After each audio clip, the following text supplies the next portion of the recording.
Hello, my friends, and welcome. I saw recently on social media something that really got my attention, and the comment was, "Oh, that's just attention seeking." And I had a couple of realizations. One, how many times I had heard that, and and the kind of pejorative about, if you're really an adequate person, you're not going to need attention. And what I realized was that most of us have been taught our whole lives that that attention is something that makes you less than. So if you need attention, it means you're not self-sufficient and you can't really take care of yourself. And you can maybe have it as a kid, but when you're an adult, you're supposed to be able to be a rock, be an island. And so one of the things I wanted to really emphasize and come back to as many times as we need it is that attention is nourishment. Attention is as much nourishment as food and water.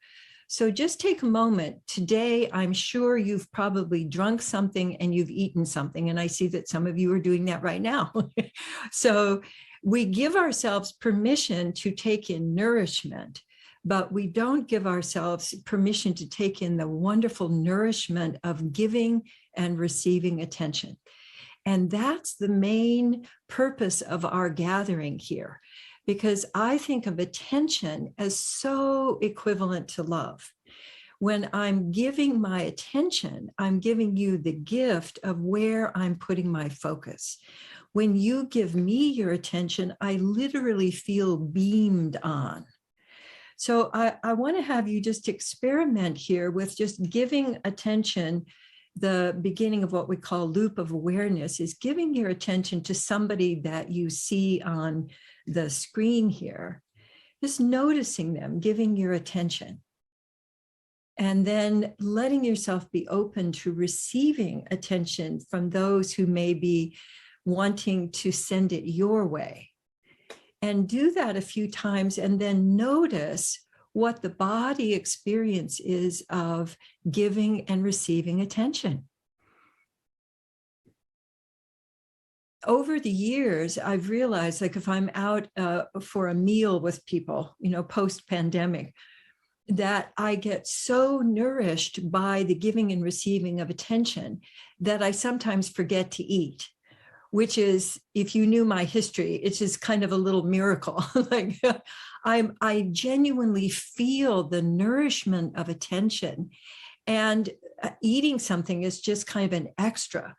And so I want us all to realize that attention, not only being able to choose where we put our attention, but the nourishment of attention is something that all of us need every day. And if we're willing to do that, just as we're going about in the world in the day, that's absolutely the basis of our well-being.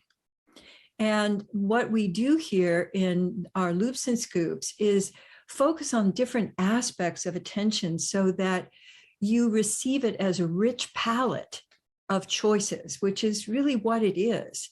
And one of the things I wanted to focus on with our giving and receiving of attention today is, what's the shape of your attention?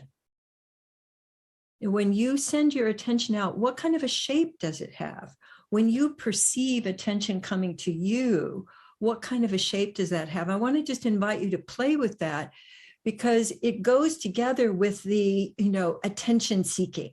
Because I'm imagining that most of us have learned that when we hear pay attention, that's a kind of a narrowing, frightening kind of move.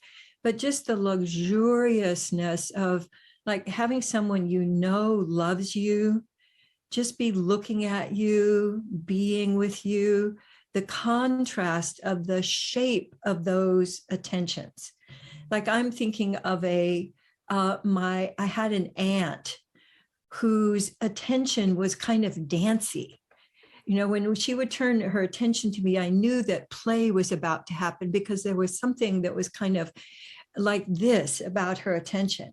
Whereas I had a French teacher who, when she would say, pay attention, it always had that kind of, you know, kind of military marching, get in line, you know, stop what you're doing kind of shape. So I want to invite you to play with not only with your eyes, but with your body of what's the shape of your attention? Because I'm guessing that it's probably narrower, you know, more beamish than cloudish. And I want to invite you to play with changing the shape of your attention, like throwing out a blob of a lava lamp and letting it kind of blow and drip, you know, or having it be more like a sparkler and letting yourself receive the light of attention in you. So letting yourself play with what you can shift in your body that expands your ability to shape your attention, trying on different kinds of shapes. So when I'm looking, like I'm thinking about clouds that are drifting across the sky, letting your attention go out like a cloud, which brings, you know, moisture or shade. And then what shape of attention would you like to have coming toward you? Because you can give that to yourself, as well as looking for other people to give it to you. Yes, beautiful. And you might see, if you look at what some people are doing here, you might want to try on, go, ooh, I like that. I'm going to try on that shape. And giving that to yourself and also giving it out into the world. So sometimes I want my attention to be very focused. I'm thinking about threading a needle. That's a very focused attention. And what I do is my attention is kind of light, and I'm sort of, I'm actually kind of holding my breath a little bit so that I don't mess with the precision. So the focus can be very important. Also, like if you're, for those of you who put on necklaces and you're shaping, like closing the clasp, you're using your attention to do that through your fingers. So it's not just your eyes, it's also the attention, like the attention that you're giving, like if you've got a little burr that somehow got into the laundry and got on your shirt and you can feel it back there. There's that kind of attention of feeling something that's, you know, irritating. And that's usually what we give our attention to, is the what's wrong. But I want to invite you to think again of attention as a primary source of nourishment, actual food for you, water for you, space, breath for you. It is just as important. And what kind of shape would you like to have coming and going? And part of what we do here is to play with the range of attention that we can give and receive so that we have choice. The having choice about how you're both using your attention and where you're pointing it, and whether in fact you want to give your attention to something. So the giving and receiving of attention. Well, the other thing I'm noticing is that I am using my hands at a certain pace. So mostly we have the giving and receiving of attention attached to quick, like pay attention, like that, you know, changing my attention really quickly. But what if your attention could also be, you know, leisurely floating in a swimming pool and looking up at the sky, or lying down under a tree and looking up over the into the branches. I recently saw a drone view of a forest, and from the top. And what was so clear to me that hadn't been before is how trees dance. The trees are dancing with each other all the time. Their branches are dancing with the ones nearby. And so that kind of a movement, because these are our branches. We have branches and we have our feet, our branches. So letting yourself play with, and I don't expect you to kind of get an answer to this. This is an invitation for you to play with the shape of your attention. So there was another aspect of that that just occurred to me. If I'm with, a friend or somebody that I see, and I can tell that they're upset, or scared, or there's something going on there, the kind of attention that I want to give is like a hug. And I can shape my attention like a hug. I want to invite you to play with that. Just letting yourself have a hug. And one of the ways we do that, of course, is through love scoops. But you can do that purely with your attention. So let yourself do a couple of love scoops just to get the feel of that. And then give yourself an attention hug. So wrapping around, maybe just feeling the warmth of your attention. What I find is that when I'm getting a hug of attention, my breath slows. Any tension in my body relaxes. I get more of an open breath.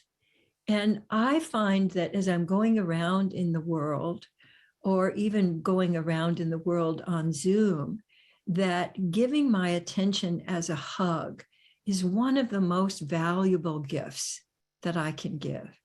Because I may not know what's going on for that person, but I can feel that there's some kind of, disruption. And when I give my attention as a hug, and then remember to give it to me too, because I don't want you to be draining yourself. The attention gets amplified by the circulation of it. So if I'm giving it, there's some available, I can give it back to me, and then letting that settle. So shaping your attention, playing with different ways that you shape it, and then also letting your attention settle. Because our culture is so much a go, do, be out ahead of yourself. So in the practice of giving and receiving attention, I find the most valuable thing is to let that settle. Let it soak in.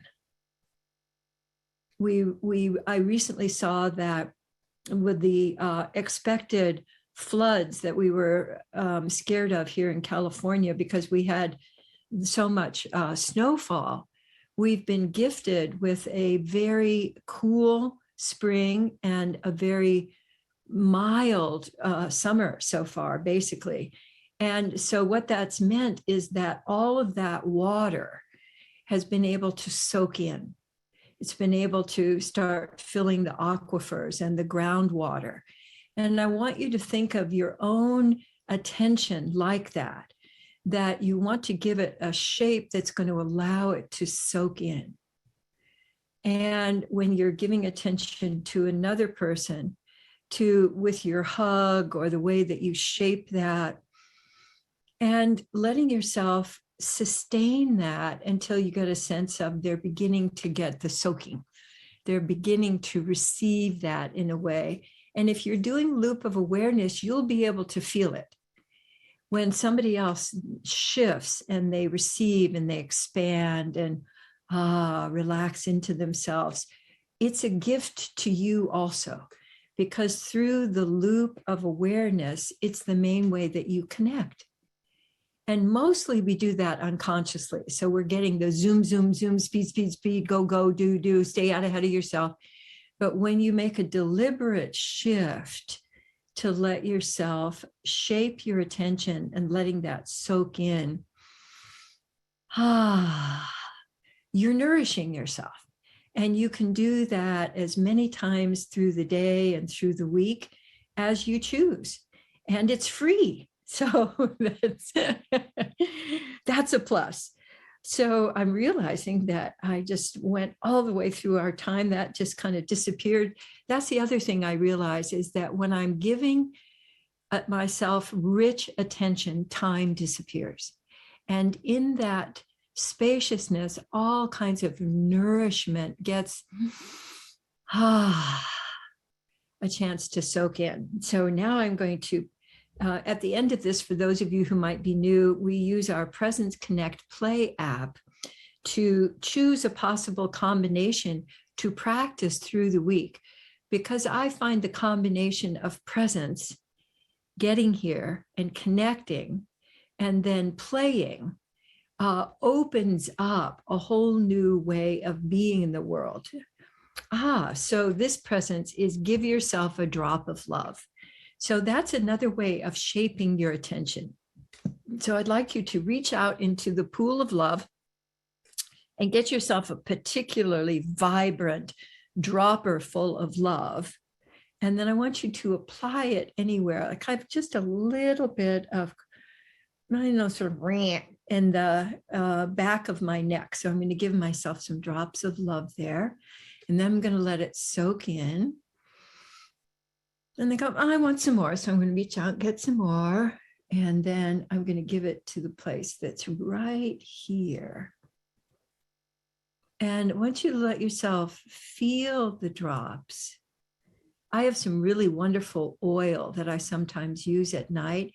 And I just put a drop, and then I let it spread and soak in to get the richness of that. And so I want to invite you to let it soak in. I think that's one of our themes for today, is letting it soak in. And Connect says yes and add appreciation, which reminds me that we're creating a website with more information about how to do each of these. And this is one that I think needs more, like, what are you talking about? What is this? So yes means basically I am receiving what's happening. I'm aligned with reality. So if something's coming at me, there's a tendency to go, no, not that, not that. But if I say, yes, this is what is happening. So what just occurred to me was that some of you may not know that Gay broke his leg a second time. And he was at the gym and had a freak accident and fell off a bench and broke his leg, same leg again. And so my first wing was, no, no, this is, I was very much arguing with reality, and actually going, yes. And I appreciate that he had so much support around him right at that moment that we could get him to the hospital. And I appreciate that he's recovering so much more quickly. And my first thought was, no. So I'm imagining that you have those circumstances in your life where, like, this cannot be happening. And so the yes, whether it's a hassle with a partner, a colleague, or some unexpected thing that's happening, yes, and then adding an appreciation really opens up a deeper connection. Now, that didn't solve everything, but it was definitely a shift into getting into harmony with reality. And play, one of the best ways to play is to exaggerate. So exaggerating what is happening, because we think in order to play, we have to be doing something different than what we're doing. But play is really taking what's going on and exaggerating with it, taking it into different directions. It's kind of like shaping your attention. So you start with, like, notice something that's going on for you right now, and just go ahead and exaggerate that. So, the kind of is, and then something will, this is me exaggerating me, not you, but exaggerate something that's coming until you get there's a sense of, oh, I could do this. Another choice will occur, or another way of moving that will come from you exaggerating. And it also takes you out of trying to control yourself, because a lot of what we do is try to make ourselves presentable. We try to fix ourselves. We try to, do something different than what we're doing. And when you exaggerate, it gives you a natural way to just play, try on different things, tossing different things to each other. And when you put all of those together, it gives you an opportunity to make new choices in your day-to-day life, which is where you got to make them if anything is going to change, is to have a new way of making choices. So I appreciate very much you being with me today. And I am going to go on to take care of other things around here and invite you to have big talk or little talk and nourishment, and look forward to seeing you next time. Bye now. Bye.